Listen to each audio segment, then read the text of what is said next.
All right. Good morning, everybody. Welcome to our, can I say early morning crypto talk? I'm in Texas, so it is, got to get used to my time zone here. What time is it? It's going on 11 a.m. I'm actually late by an hour. I kind of got the time mixed up. We're going to get it started this morning. I didn't do a crypto talk yesterday. I was traveling. Good morning. Go ahead, type in the chat box where you're listening in from, and also hit a thumbs up on the YouTube channel. See, we have Albert from Seattle, Lorna Vasquez, Ray Fountain, Gina Muhammad, Jay Guillory, Stan Williams from Tampa, Florida, Lance Hunt, Dayton, Ohio, Tony Pinkston from Philly, Shauna Ross, North Carolina. Got a good couple of topics that we're going to cover this morning that's in the news. As a disclaimer, I'm not a licensed financial advisor to be giving financial advice. I read the news, give my opinion, share a suggestion, and it is up to you to make an informed, intelligent decision on which direction you want to move into. There's 4 rules I live by in the crypto space to have success. Rule number 1, education is key. Education is everything. Rule number 2, never invest money you cannot afford to lose.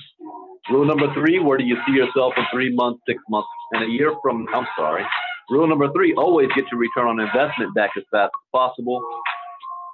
And number 4, where do you see yourself in 3 months, 6 months, a year from now? What are you willing to do to make it happen?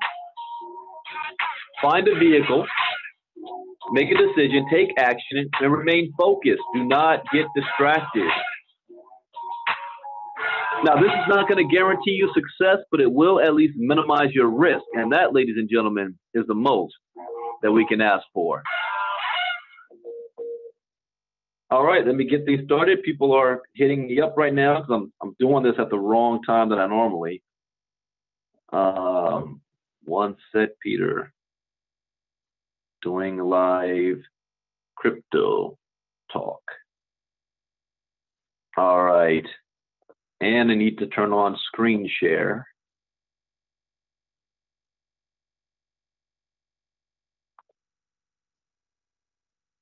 Lot to cover this morning.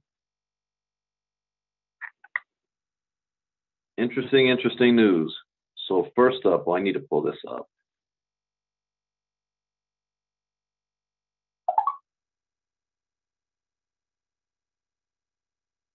Videos.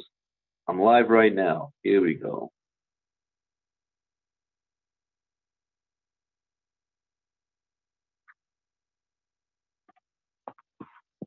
Okay. First up that we're going to do is we're going to look at the charts. The coin market is at 168 billion. What happened? Just this morning it was at 172. It is down 8% over the last 24 hours. but Bitcoin is over $5,200 a coin. Huh? What happened here? It's up, but I didn't do crypto talk yesterday. Okay, that's what's throwing me off. So my numbers are off here. Bitcoin dominance is almost at 52%, which means this loss came from the altcoins, not too much Bitcoin. Now let's see if that's correct. This is why you got to learn to read this chart. So Bitcoin has a 1 hour. Oh, look, this just happened just within the last hour. Everything started to turn to the red. 24 hours is pretty good. 2.3% up in the last 24 hours for Bitcoin.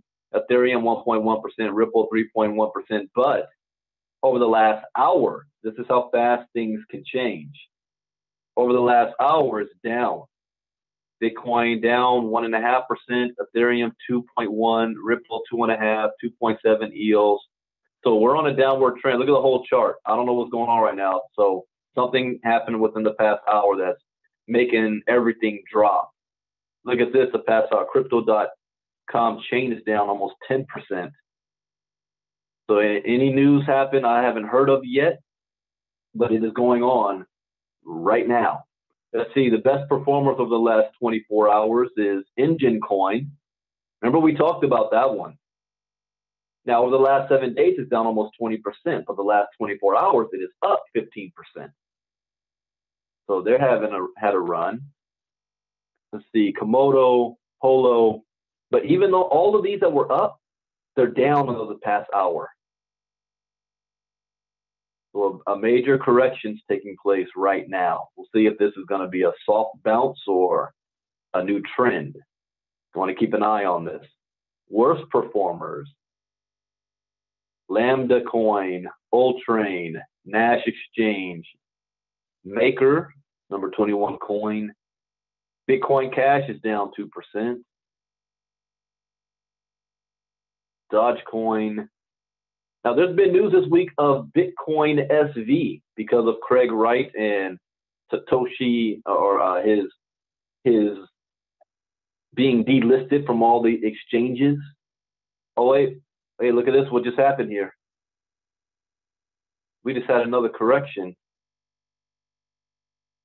Now it's up 2.4%. Okay, so that was just a minor blip on the screen. It was down 8%, and that was up 2.4%. Okay. Nothing to fear.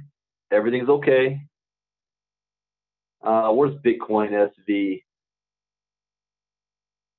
They're still flatlined a bit. They had a negative 28% drop over the last week.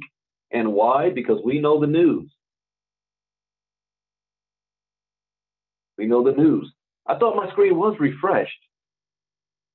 Eldridge, you may be right. I was looking at it this morning. Oh, I was looking at it on my phone and on my computer. Okay, yeah.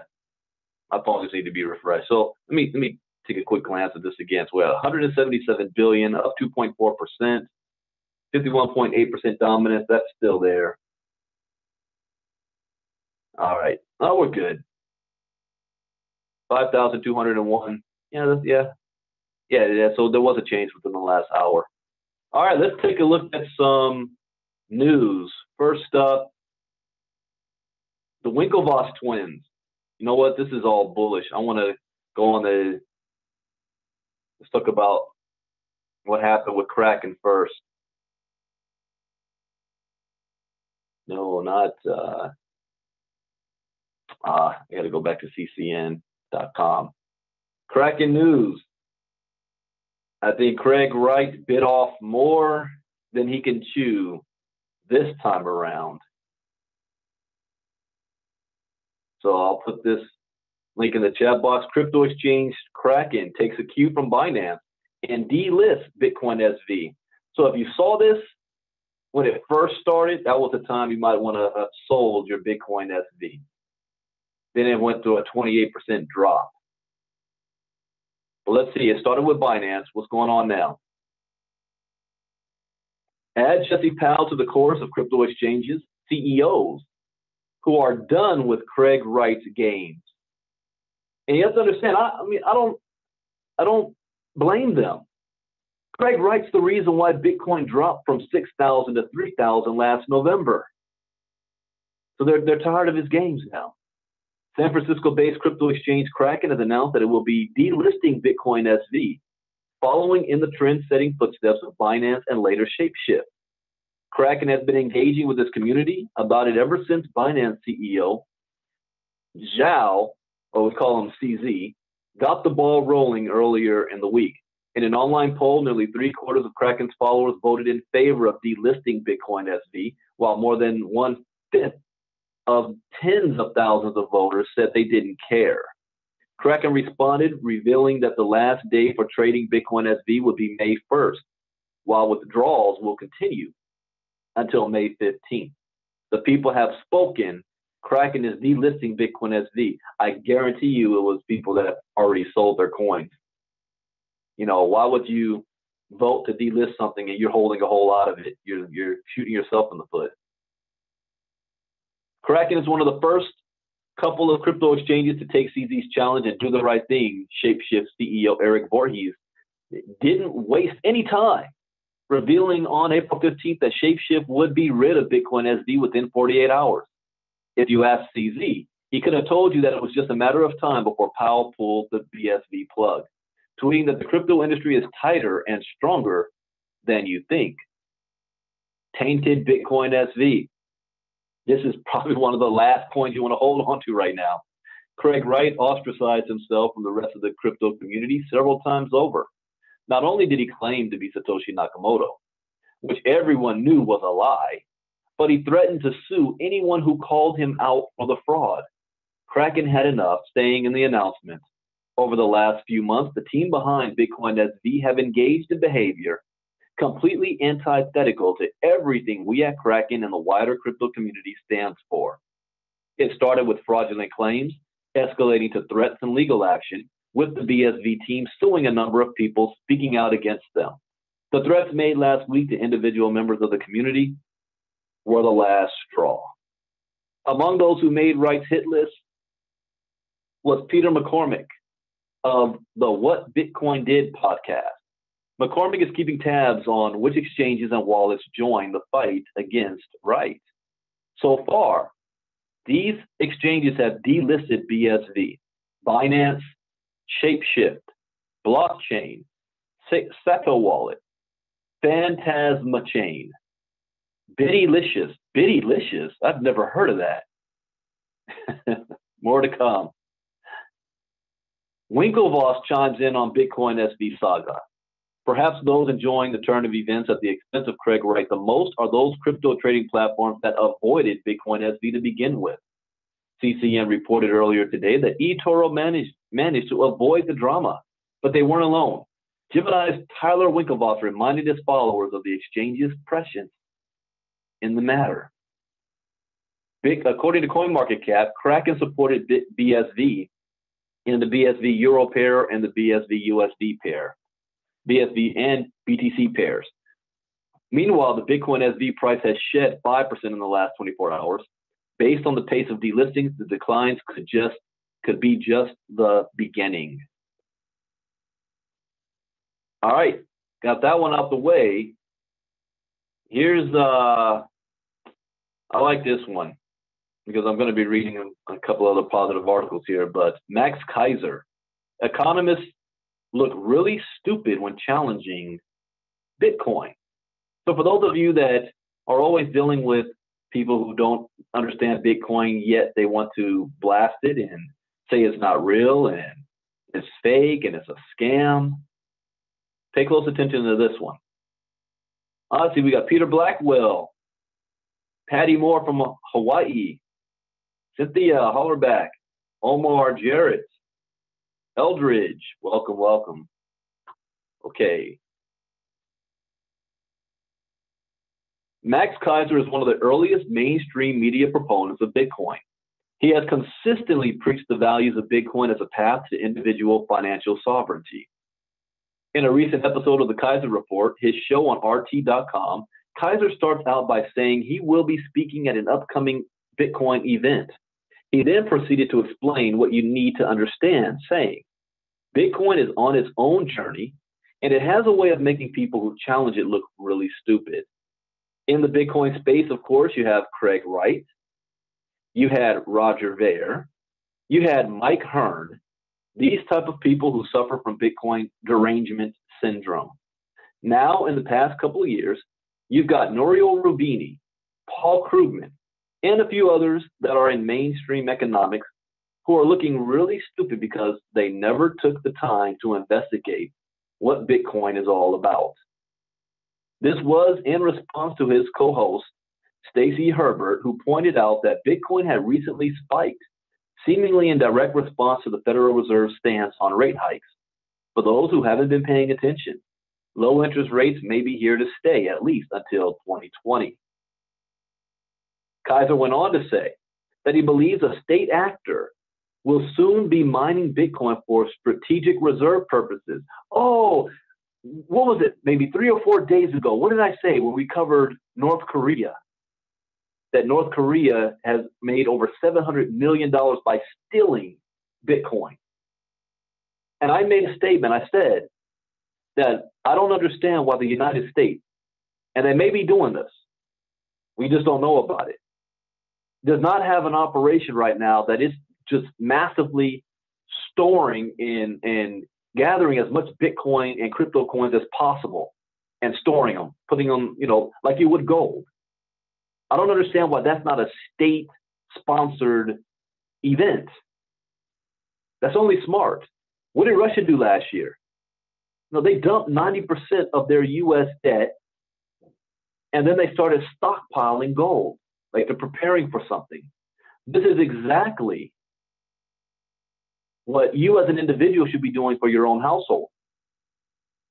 See, I'm here in Texas, and I was at a private meeting last night, and I told the group, I said, one of the things that anybody can do, regardless of how much knowledge of crypto you have, is to set a budget aside to start accumulating crypto coins, to building your crypto portfolio and holding on to them, and forget that you even have it. You're planning for the next 5 years, because the value is going to rise. So, and then here we go. We read this.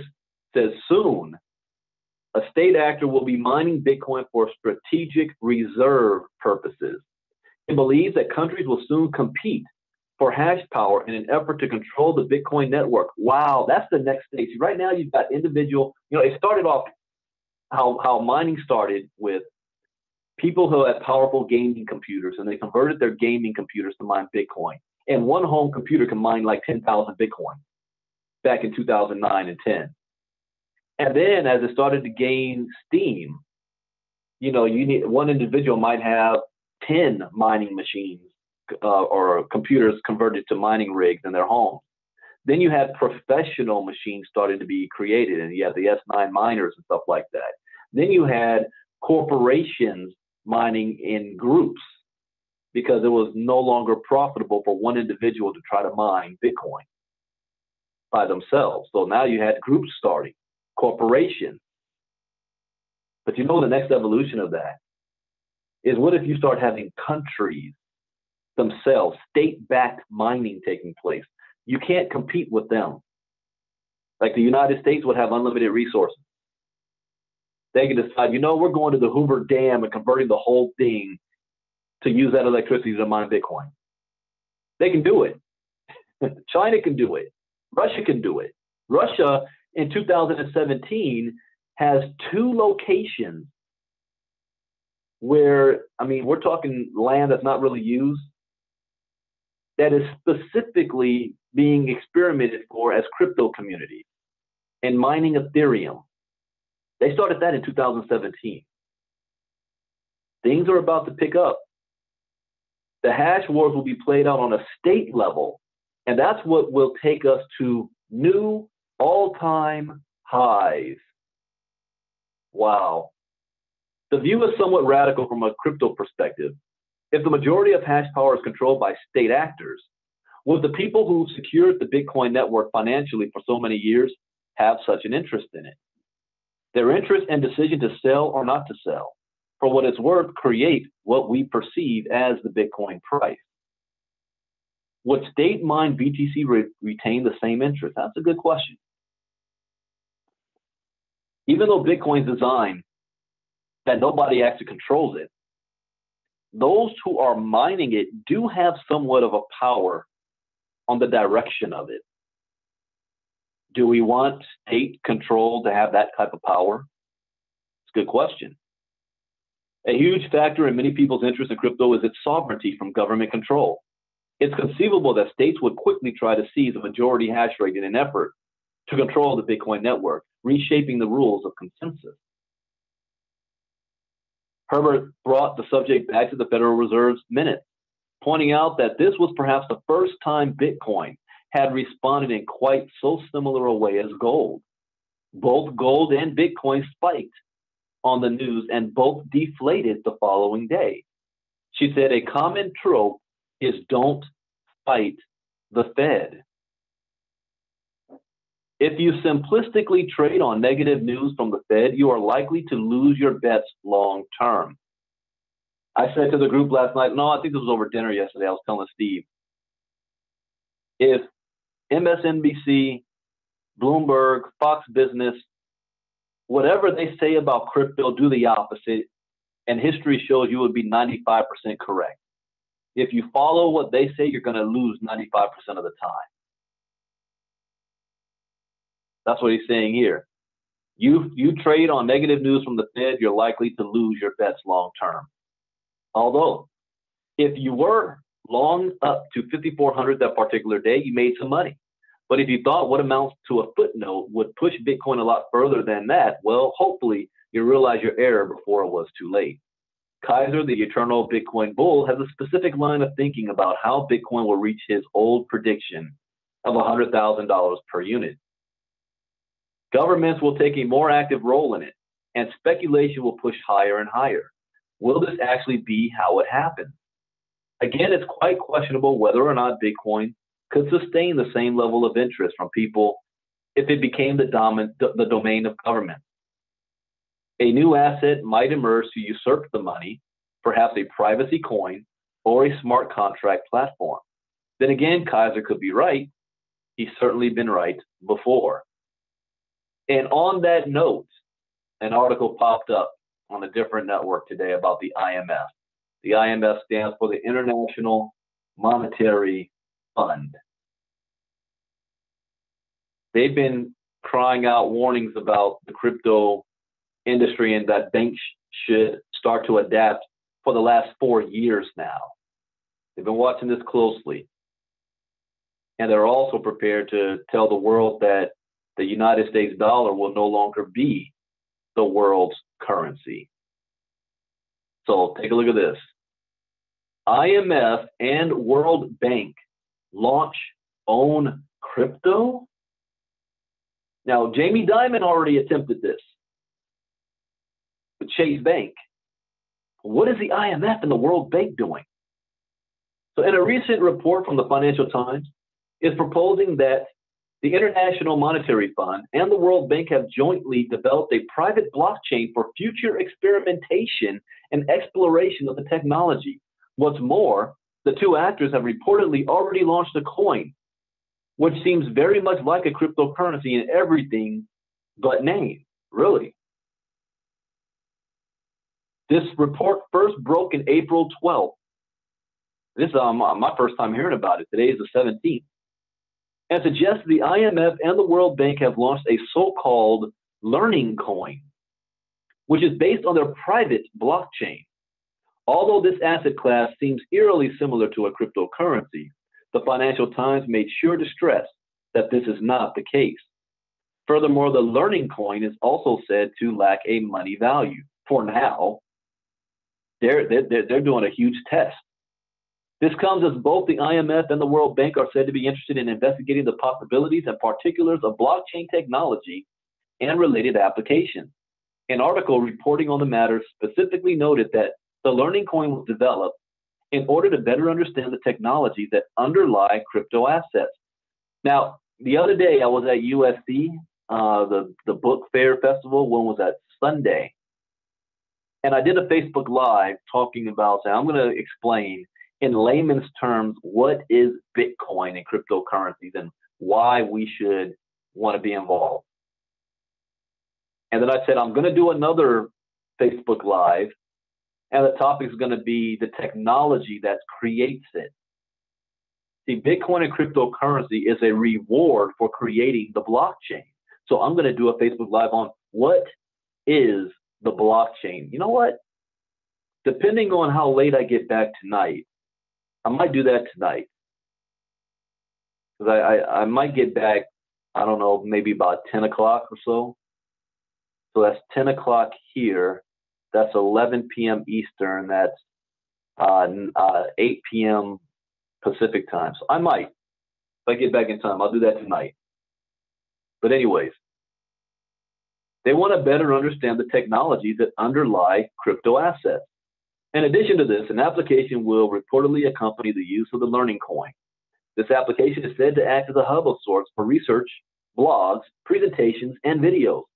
Moreover, the learning coin is intended for internal use within the IMF and the World Bank as they experiment and explore blockchain technology. You know what? That's kind of similar. Jamie Dimon, JP Morgan said that their JPM coin was not for the public. It was only for their high-end users, their high-end investors. So everyday people wouldn't be involved in that. They're testing this out. What's more, testers at the IMF and the World Bank will supposedly be able to earn learning coins as the employees reach particular educational milestones. I'm going to shed some light on a secret here. There's no secret that KGX has merged with another group and we're creating a new entity and a new company. Which also means we're also adapting our compensation plan. I'm going to give a little secret here. Part of that is our check match. Our foundation is and always will be education. To be able to earn more money in our compensation plan will depend on how far through the education you go. You guys see that? You understand what I'm saying? You have to get the education, go through it. So I just gave a little sneak preview there. Anyways, their employees will be able to earn based on how much they're learning. This signals growing interest for blockchain technology and crypto assets. Although perhaps not of colossal importance on its own, this development signals the increasing importance of blockchain technology as well as the transformative power cryptocurrencies have. The fact that behemoth institutions like the IMF and the World Bank, who are closely tied to the traditional banking system, are now actively exploring blockchain is therefore a particularly notable development. The Financial Times report also notes on the power cryptocurrency assets hold. And you know, reading this was not the case 3-4 years ago. It was nothing but negative news. Now look at this turnaround. The development of crypto assets and distributed ledger technology is evolving rapidly. Brandon, why do you do True Crypto Talk today? Well, I'm going to read that sentence one more time. This is why. The development of crypto assets and distributed ledger technology is evolving. There's no such thing as a crypto expert because you learned about it 2 years ago. If you are not continuing your education, you are behind. You are a liability. I would never take any crypto advice from you and you haven't heard, learned, or listened to anything in 2 years just because you made $1 million 2 years ago. That means nothing today. It is evolving rapidly, as is the amount of information, both neutral and vested, surrounding it. Even though I do 2 crypto talks a day, I still cannot keep up with the information. This is forcing central banks, regulators, and financial institutions to recognize, whether they like it or not, a growing knowledge gap between the legislators, policymakers, economists, and the technology. Let's go back to that. What did Max Kaiser say? That those guys that still talking bad about crypto are stupid? Here's why. The IMF says it right here. They're recognizing a growing Knowledge gap. What is my rule number one in the crypto space? Education is key. Education is everything. So if the legislators, policymakers, economists are having a huge knowledge gap here, what about individuals? What about the people? Their knowledge gap is just off the scales gone. They have no clue what's going on. That's why we're here. As such, a successful trial might precipitate wider blockchain technology adoption by the IMF and World Bank, who supposedly might use the technology to launch smart contracts, use it to combat money laundering, and increase the overall level of banking transparency. And that is actually a good thing. Why? One of the biggest things that critics have against Bitcoin is they say that it's being used for criminal activity, for money laundering, for fraud, the weed guys and stuff, criminals.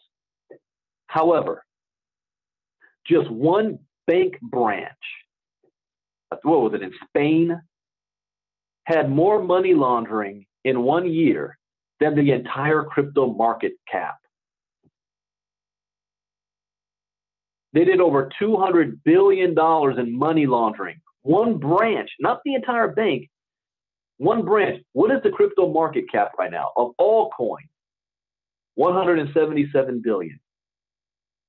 I think it came down to $2 to $4 trillion was laundered through the banks. And whenever they get caught, they get a slap on the wrist. They got to pay a fee. Jamie Dimon, I think his company has paid $4 to $5 billion in penalties and fees for money laundering or fraud or whatever. Did anybody go to jail for that? No. But this type of technology eliminates the fraud, eliminates money laundering, because it's the blockchain. Everything's recorded. It cannot be manipulated. I don't know how much banks are going to accept that because they profit from the fraud and manipulation. So we'll see. All right, let's see. Before I go to Jamie Dimon, talk about the Winklevoss twins. Another wave is coming. Another wave is coming. I actually agree with that. I hear that, Eldridge. Eldridge says that, his friends are lost and don't want to even try to learn about crypto. They're not going to have a choice. And by the time they figure it out, they're not going to be able to benefit the way you guys will be. It's never too late, but the opportunity isn't as sweet as it will be, as it is right now. So another wave is coming. Winklevoss twins, remember them?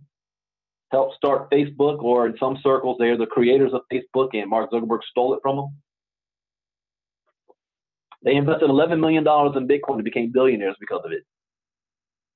In a recent Bloomberg interview, the Winklevoss twins shared their take on the crypto market, both where it stands today and what it could look like in the future. As investors and innovators in the sector, they are confident that a new bull market is on its way and that Bitcoin is going to be bigger than ever before. The next crypto wave. One of the more telling responses came when the interviewer asked what the twins thought of the bull run in 2017 and how they've been dealing with the bear market. Oh yeah, this is interesting. I'm curious about this. So, 2017, we felt like, okay, we've seen this movie before, but each time the excitement gets ahead of itself, it tends to stabilize at a better floor than it was before. So instead of looking at the 52-week highs, look at the 52-week lows. And each of them are stepping up in the right direction. Now, the way we get there is kind of a wild ride in between. Oh, I wish I had that chart in front of me. I have it on my other computer at home. Remember, and I posted it on Ken Lewis. Hold on one sec. Dr. Lewis, I'm in the middle of a crypto talk. Let me give you a call right back. Okay, May 13th, that's when we go live? May, oh, you know what date that I don't. I haven't heard that yet. Let me. Mike, May 13th. Call me back. Call me back. All right. I told him I was live. I told him I was live, so he just said something. I'm not confirming nor verifying what he just said. Anyways, my point was there was a chart I even posted on Facebook that showed the lows of crypto over the last 10 years. And every low was higher than the previous one. So even though we have market correction, it's still on an upward trajectory. Oh, Stan, you already heard that? Man, okay, as a disclaimer, I did not say that. You did not hear that come from me. I cannot confirm that because I didn't even know or hear that before. I'm in Texas. I've been traveling. I know that Mike Boggs was in Chicago and had a private meeting with Dr. Lewis this weekend. So he has more information than I do. So please don't go on social media and blasting that out there. You know, that was just unintended. Okay, anyways. Further demonstrating their belief that the future of crypto is promising, the twins stated, "We fully think there will be another wave and it should be probably more exciting than the last one." You know, they always say, whenever you're doing something live, you're bound to hear anything. I don't have 10-second delay. All right. If that proves to be the case and the next bull market attracts more investors than the last one, it's hard to estimate how high prices could go. Bitcoin to take over the gold market. After discussing market sentiment and their belief that the next bull run is going to be especially exciting, the twins shared their opinion about the potential of Bitcoin as a digital form of gold. I agree with that. In fact, I do not believe Bitcoin is going to be the one world currency in the future. I don't believe that. I don't believe it's going to go away. I think that it's going to be a store of value. People don't go into the grocery store and use gold to buy, a gallon of milk. They hold on to gold because it's storing their wealth. Bitcoin is digital gold. I believe there's going to be another coin that will be that one world type coin that everybody uses for day-to-day transactions, buying and selling and stuff like that, because people don't want to sell their Bitcoin. I don't know what that coin is. People ask me all the time, well, what coin do you think it's going to be? It could be any of the coins in the top 10, or it could be a coin that has not even been created yet. We don't even know about yet. Who knows? It could be Ripple, because Ripple is really closely associated with the banks. There's enough of it in circulation, meaning I think there's ultimately going to be, over 100 billion Ripple coins, 41 billion in circulation right now. So there's definitely enough. And then you go down 8 decimal points. So who knows? But anyways, our view, at least with Bitcoin, is that it's a digital gold. Bitcoin's market cap, I haven't checked today, but let's say it's $100 million. Then gold is at 7 trillion. Think about that for a second. If Bitcoin is going to overtake gold, Bitcoin's market cap right now, 100 mil. That's 100 billion, not 100 million. 100 billion. Gold is at 7 trillion. If it's better than gold, it's got to get that high. So let me show you an example here. Here's the whole market cap, 177 billion. Bitcoin is at 91 billion. Half of the whole crypto space. At the height, when Bitcoin got to almost $20,000 a coin, Bitcoin's market cap was over 450 billion was Bitcoin by itself. Gold is at 7 trillion, which means if it stays on this path, and I don't think so, the next bull run, you're going to see Bitcoin's dominance go down to the 30% range. 38, 39%, 40% range. So that means the entire crypto space could hit 20 trillion and Bitcoin be at about 7 to 8 trillion dollars by itself. Think of all the millionaires, the entire crypto space as we see it today was based off the number we have right now. What happens when that grows exponentially? This number is only 3% of what they're talking about for gold. I'll say this again. There's absolutely no reason why every single one of you listening to the sound of my voice should not be a multi-millionaire in the crypto space within the next 10 years, 5 to 10 years. Just by default, by buying and holding. You have no choice but to. The market's going to go sky high. It's not my words. I'm not making it up. All right. While this might take a decade or two to happen, assuming it ever does, if Bitcoin does find a way to become digital gold, it would be a boon to early investors. You guys, as the ROI could be magnificent, more than most people could even imagine. Finally, the twins commented on Fidelity moving into the crypto marketplace and what that means for adoption. I think it makes a lot of sense. Fidelity getting into crypto. So who am I going to listen to? My broke cousin Pookie on the corner that says Bitcoin's not going anywhere, or Fidelity? Says Fidelity is a smart move. The business case may not be there today, but it will be there tomorrow. And as these businesses work, getting there first is an advantage for sure.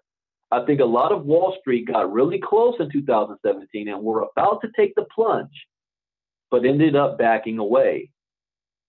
If that's the case, and Wall Street did get close to going all in on crypto in 2017, it stands to reason that during the next bull market, with all of the developments in onboarding, regulation, and custodianship, Wall Street really will go all in on crypto. The Winklevoss twins have made a lot of bold predictions, and in the coming months and years, we will see how well these predictions age and whether the crypto market ends up being as bullish as the twins think it might be. Now that we got all that away, let's talk about John McAfee. You know, most people in the 90s and 2000s had McAfee on their computer for internet security. He is a very smart individual. A little crazy, but isn't that what they say about geniuses? It's like they're on the border between being genius and crazy. Saying that, I do not want John McAfee to be known as a spokesperson for Bitcoin, because the media will always use that as a negative. So I don't want him to be the spokesperson, but when he says something, I definitely pay attention. So Bitcoin price will hit $1 million in 2020. That's next year. I do not agree with that at all. All right? I'll be surprised if Bitcoin gets to $10,000 by the end of this year. But John McAfee thinks it's going to hit 1 million next year because of math. What does he mean? Well, John McAfee has been really bold when it comes to predicting the price of Bitcoin, claiming that each unit of the cryptocurrency will be worth $1 million by the end of 2020. The cybersecurity expert had first said in July 2017 that one Bitcoin would be worth $500,000 by the end of 2020. If that didn't happen, he promised that he'll do something that none of us probably want to see. In other words, he's going to go Game of Thrones. If you guys watch Game of Thrones, I think you can understand what I'm talking about. So I don't need to repeat what he said he'll do. But it looks like last year's crypto bear market hasn't injected any fear into McAfee's soul that he might have to live up to his word. He is sticking to his $1 million prediction despite the volatility. In one of his latest tweets, McAfee claims that it is mathematically impossible that one BTC would be less than 1 million by the end of 2020. Now, you always know what they always say, math doesn't lie. Math is math. He said, come on, people. It's time to brush up your basic math skills and run some effing numbers. It is mathematically impossible for Bitcoin to be less than 1 million by the end of 2020. Bitcoin is not an effing stock. You can't apply stock paradigms or formulas and expect answers. Okay? Bitcoin had a terrible 2018, losing close to 80% of its value as the price of one unit of the crypto fell from more than 17,500 in January to just over 3,800 in December. That massive decline followed a terrific 2017 where the price of each Bitcoin shot up from less than 1,000 to around 20,000 in a year. It was during that bullish run that McAfee made his bold prediction of $1 million Bitcoin in December 2017. McAfee had said that his model priced each Bitcoin at $5,000 to the end of 2017. The crypto was trading at more than double of that level at that time, prompting McAfee to claim that 1 million was possible by the end of the decade. McAfee's latest tweet makes it clear that he is sticking to that prediction. But even the most ardent crypto enthusiasts will take McAfee's wild claim with a pinch of salt, even if he backs it up with mathematical data. I agree. Okay, I'm going to give you my input here. Even though he is correct that Bitcoin is nothing but numbers and math, this is where economists always mess up, where the math nerds and wizards, the ones that are for Bitcoin and the ones that are against it. You cannot just look at graphs on a sheet. There's another component here that is not quantifiable, and that is called people. People are not rational. Where they're not. People are not logical. People are emotional. And you have to factor the psychological and emotional and socioeconomical impact how people think into these equations. So even if the math is correct, if the people are not ready to accept, for example, there's more Bitcoin wallets out there right now than there are Bitcoin. Just because you have a wallet doesn't mean you're going to buy a Bitcoin. You just stuck your toe in the water. There are more millionaires and billionaires who can afford multiple Bitcoins right now than there are Bitcoin. When are they going to decide to buy? That's not determined by math. Math will determine that it's inevitable that Bitcoin is going to rise and skyrocket. That's inevitable. What we don't know and what is difficult to predict is when. So I agree with McAfee that it will hit $1 million per coin eventually. I disagree that it's going to happen by the end of 2020. My best, I'm not a financial advisor, but my best guess from my own experience studying this space and watching the trends is that I think it could probably hit up to $50,000 a coin by the end of 2020, based on Bitcoin halving next May 2020. I think the next bull run is going to more than double what happened in 2017, and then I think it's going to have another market correction. A friend of mine says that it would hit 100,000. He doubled my number because he said, when you look at how these things grew, when it went from $100 to $1,000 back in 2014, that was a huge jump. And then it came all the way back down again. And then the next big jump, it went from $1,000 to $3,000 in 2017, and then jumped from $3,000 to $5,000 and $5,000 to $20,000 in a matter of less than 6 weeks. November, December 2017. and then it market corrected. So now the next one, you know, a jump from 1,000 to 20,000 is going to be seen as nothing. It could jump from where we're at right now, 5,000 to 100,000, and then correct. And then it can do a jump from 100,000 to 500,000. You know, everything is in cycles. So I believe that. I just don't think it's going to happen next year. I could be wrong. Personally, I hope it does not jump up this year. I hope it remains as low as possible for as long as possible. Why? Because I'm being selfish. I want to be in a better position to be able to store more crypto coins. I need as much time as I possibly can to do it. I believe we only have 1 year left now. I think there's only 1 year left where we will never be in this type of situation again. This will be written about in the future.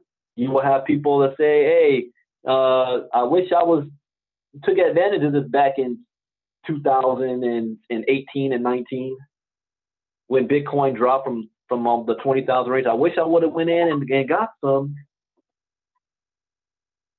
Don't let that be you. Okay, now let me finish what they're saying here. Bitcoin is currently worth just over $5,200, so it will have to jump nearly 20,000% from its current levels to hit McAfee's target in just over 2 years. And that's assuming that there are no corrections along the way. People holding Bitcoin right now will be prompted to cash in their gains if there is a rapid price rise in a short pace of time. You absolutely.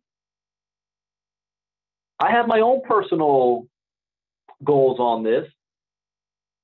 And it's me. You all can have your own. You can sell 10%, sell 20%. My thing is I'm always going to sell 25%. What is my rule?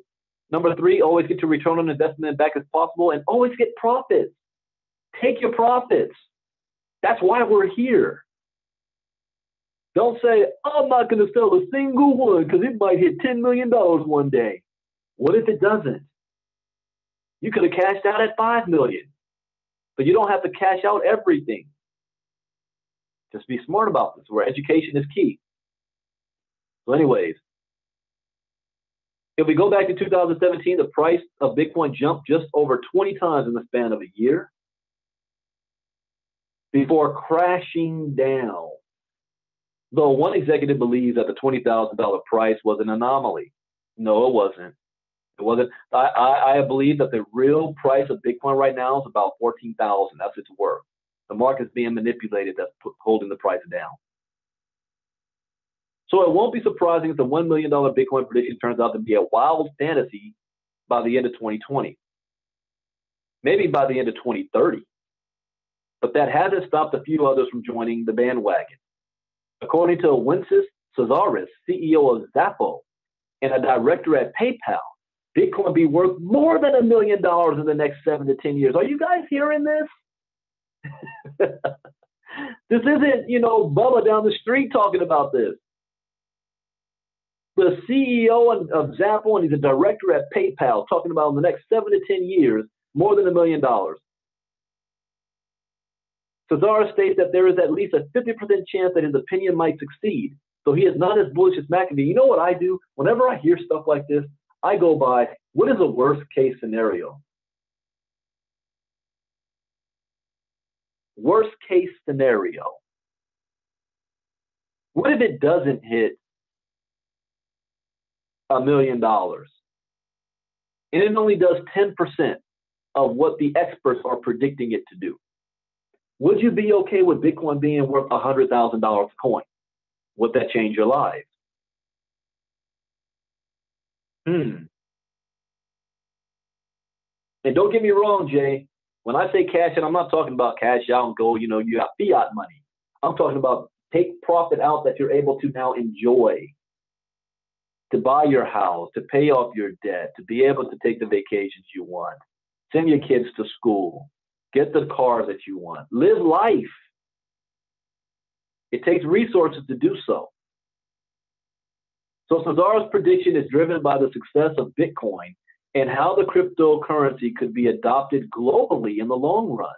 The lack of efficient and cost-effective financial services in certain geographies could drive the number of Bitcoin users higher in the future. You guys realize that as far as world population, only 0.04%, oh, I'm sorry, 0.4% of the world's population, less than 0.5% of the world's population is in crypto. Less than 0.5%. What if 10% gets in? Where do you think we're going to be? Cesaros observes that the Bitcoin price can be calculated by multiplying the number of holders with $7,000. Assuming that this constant is maintained and there are 3 billion people owning Bitcoin, each unit of the crypto will be worth $1 million as the supply of the crypto is fixed at 21 million units. That's what John McAfee is looking at when it comes to math as well. He's looking at the math. He's like, well, okay, with 3 billion people own Bitcoin, $7,000 of the coin right now, 21 million units. Oh, I got a number there. We are still way, way off that target as the number of active Bitcoin users is reportedly around 7 million. So Bitcoin adoption will have to grow rapidly in the future if the crypto is to hit that $1 million mark. As such, if John McAfee wants his prediction to come true, he will need billions of people buying Bitcoin in the space of just over 2 years. Otherwise, it might be mathematically impossible for Bitcoin to hit 1 million by 2020. I disagree. You don't need millions of people or billions of people if you have the institutional and the big companies like IBM and whatnot and government hoarding Bitcoin and rich people hoarding Bitcoin.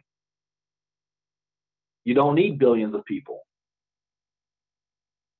And history has shown that this can happen overnight. In fact, since we're at the end of this article, what is the price of Bitcoin now? What's the market doing since I've been talking? Let's refresh. All right, 177.6 billion. It's up 2.1%. So Bitcoin's back in the green all across the board. 1 hour, 24 hours, and 7 days.